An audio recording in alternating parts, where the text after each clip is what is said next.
Bon, comme les collègues et les partenaires de la société civile ont eu à les souligner, le processus du partenariat pour les gouvernements ouverts au Sénégal a été très long, avec un engagement conjoint de la société civile et de la partie étatique pour en arriver à là où nous en sommes aujourd'hui, c'est-à-dire la mise en œuvre du plan d'action national PGO Sénégal. Et comme cela a été souligné, il y a eu dans un premier temps une longue période de plaidoyer pour que le Sénégal puisse adhérer au processus, ce qui est arrivé. Et à l'issue de cette adhésion, il fallait maintenant avoir le plan d'action national qui définit les objectifs ou mieux les engagements. Cela a été fait et la phase actuelle, c'est la phase de mise en œuvre suivi par un comité dirigé conjointement par la société civile et la partie étatique à travers la direction de la bonne gouvernance du ministère de la Justice. Et c'est ça qui fait que nous, partie société civile, on se retrouve aujourd'hui pour évaluer les chemins parcourus dans le rôle qui a été le nôtre à travers ce processus-là. Et l'atelier, les réflexions devraient nous permettre de tirer les leçons, les enseignements, ce qui a bien marché, ce qui pourrait être mieux fait, mais également des propositions sur comment nous engager encore avec plus de détermination et plus de détermination pour pouvoir faire arriver le processus en cours, c'est-à-dire la mise en œuvre du plan d'action national à son terme d'ici la fin de l'année et participer, comme on l'a fait pour cette première étape, à la co-création du deuxième plan d'action national. Je ne voudrais pas revenir sur les difficultés qui ont émaillé, dont le chemin a été émaillé, puisque les collègues de la société civile y sont largement revenus. Je voulais seulement mettre en lumière ce qui nous permet de penser qu'il faut continuer à le faire. Certes, il a fallu une longue période de plaidoyer pour qu'en 2018, le Sénégal adhère au processus PGO. Mais déjà, le fait qu'il a adhéré signifie qu'il y a cette oreille attentive côté de l'État lorsque la société civile fait un plaidoyer. C'est depuis 2012 qu'on était sur ce chemin avec d'autres acteurs de la société civile et qu'en 2018, le pays adhère. Pour moi, c'est une volonté que notre voix est écoutée et peut porter des fruits. Également, même si cela a pris plus ou moins 3 ans, voire plus, entre les moments que le pays a adhéré et les moments que le pays s'est doté d'un plan d'action national, il faut souligner que ces plans n'auraient pas pu arriver sans une grande collaboration de la partie étatique qui finalement doit le porter et doit le mettre en œuvre. Et il faut voir que depuis les consultations de 2020 dans les différentes régions, 13 sur 14, il y a eu pas mal d'espace de dialogue pour pouvoir en arriver à ces plans d'action national et aussi définir un plan de mise en œuvre avec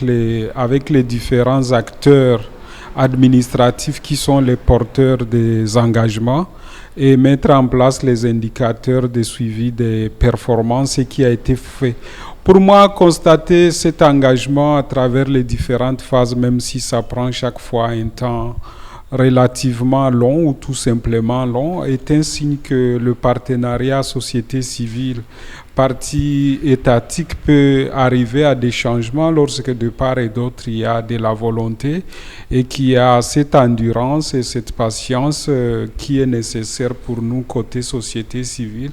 pour pouvoir influencer la partie étatique et l'amener à adopter des politiques pour lesquelles nous menons les plaidoyers et pour lesquelles nous voulons faire entendre la voix des citoyens. Et j'aimerais souligner effectivement que le plan d'action national PGO Sénégal que vous avez vu, qui a 12 engagements, ces engagements sont portés par des institutions étatiques. Et donc, c'est par leur coopération, leur collaboration, finalement, qu'on aura les différents progrès qui seront notés au terme de l'échéance à la fin de cette année 2023. Avoir tous ces acteurs engagés dans les espaces, dans les mécanismes de mise en œuvre et de suivi, pour moi, c'est un signe d'espoir et d'optimisme que nous pouvons continuer à travailler avec la partie étatique sur ce processus qui, comme je l'ai dit dans mon mot d'ouverture,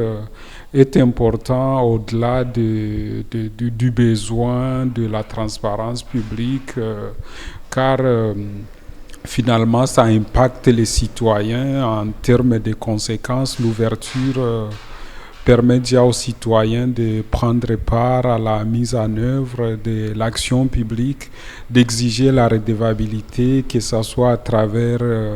les opportunités qu'offrirait l'adoption d'une loi d'accès à l'information, engagement numéro 1 de ces plans d'action national PAN, ou tout ce qui est prévu dans le cadre de la transparence budgétaire, de l'ouverture de l'anticorruption ou de la participation citoyenne à certaines politiques publiques dans le secteur de l'environnement, ou tout simplement la prise de décision dans tous les secteurs. C'est les citoyens, en fin de compte, qui se trouvent au centre lorsque ces engagements sont mis en œuvre et que l'ouverture de la gouvernance publique est effective. En tout cas, je le reste, et surtout si de part et d'autre nous tirons les leçons des enseignements appris, que ça soit du point de vue positif comme je viens de le noter, mais aussi que ça soit du point de vue des difficultés et des défis qui ont fait que ça soit plutôt lent. Si ces enseignements sont capitalisés de part et d'autre, je pense que nous pouvons continuer à avancer pour un gouvernement ouvert à travers les différents engagements en cours de mise en œuvre et d'autres qui vont être créés à partir du processus qui sera lancé pour ce qui nous concerne côté civil à partir du mois prochain pour aboutir à un nouveau plan d'action dont la mise en œuvre démarrait à partir de l'année prochaine. Merci.